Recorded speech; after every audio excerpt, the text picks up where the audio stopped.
జై జై శంకర హరహర శంకర. అద్వైతం కంచి పరమాచార్య అమృతవాణి. ఆకలి కోరికల వల్ల కలిగే ఫలాలు. మనసు ఎప్పుడైతే మేల్కొందో కోరికలనే ఆకలితో భావావేశాలతో పరుగులు తీస్తుంది. కోరికలు తీరుతాయా అంటే అదీ లేదు. దానికై చేసే పనులకు అంతం లేదు. భూతం ఆవహించినట్లు గంతులు వేస్తాం. వేటి కోసం? సుఖం కోసం. అదైనా కలకాలం ఉంటుందా? ఉండదు.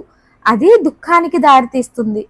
పిల్లవాడు ఆడుకుంటూ ఉంటే చూడడానికి బాగానే ఉంటుంది. వాడు జ్వరంతో బాధపడినప్పుడు పై సంతోషం కంటే 4 రెట్లు బాధపడతాం. అట్లాగే డబ్బు సంపాదన, ఖర్చు, దొంగల భయం మొదలైనవి ఎన్నో పనులు మన తృప్తి కోసం చేసిన బాధ, భయం, అవమానం, ఈర్ష్య, అహంకారం ఇట్లా ఎన్నో వెంటాడుతూ ఉంటాయి. నిద్ర నుండి లేవగానే మనస్సు పరుగులు తీస్తుంది. అంతకు ముందున్న శాంతి, సుఖం, తృప్తి కనుమరుగైపోతాయి. ఇక అసంతృప్తి వెల్లువలా మీద పడుతుంది. మరిన్ని ఆధ్యాత్మిక విషయాల కోసం మా ఛానల్ను సబ్స్క్రైబ్ చేయండి. వీడియో నచ్చితే లైక్ చేయండి, షేర్ చేయండి, కామెంట్ చేయండి.